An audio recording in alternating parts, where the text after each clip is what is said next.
J'ai grandi dans les quartiers et au sein des quartiers, il y a beaucoup d'associations, beaucoup de gens qui font des choses, mais peu d'initiatives économiques. Et lorsque j'étais plus jeune, j'ai travaillé dans l'animation. Et j'ai compris que pour changer le visage du quartier, il fallait entreprendre.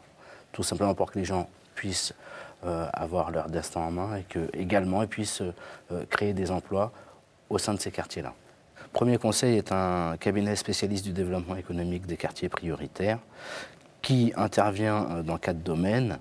Le conseil auprès des créateurs d'entreprises et porteurs de projets, l'animation de réseaux de chefs d'entreprise et l'ingénierie de projet pour ces mêmes réseaux de chefs d'entreprise, la gestion de centres d'affaires de quartier que nous avons initié à partir de 2010 environ. Donc il s'agit, au travers de ces activités, d'aider les habitants des quartiers à réinstaller de l'activité économique au sein des quartiers prioritaires.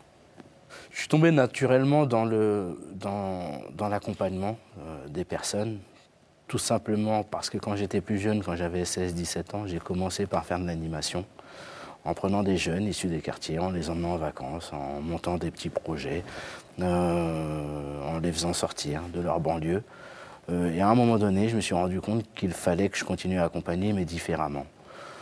Et donc, je me suis orienté naturellement vers des études de gestion et de création d'entreprise pour pouvoir avoir la capacité de donner des conseils aux gens qui en ont besoin et qui auraient besoin de porter une activité économique.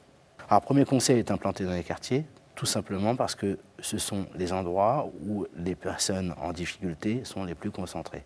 Ce sont aussi les endroits où les gens ont le moins de moyens pour développer des initiatives. Les collectivités qui abritent les quartiers prioritaires sont aussi les plus pauvres de France. Et donc, à un moment donné, il faut des acteurs privés qui viennent intervenir auprès des habitants pour créer de la richesse, créer des emplois, créer une dynamique forte autour de l'entrepreneuriat pour que les gens puissent reprendre espoir. La principale force du dirigeant, c'est l'anticipation.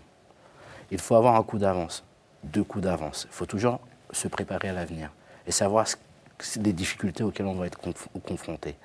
Si on a cette force-là, alors on ira loin.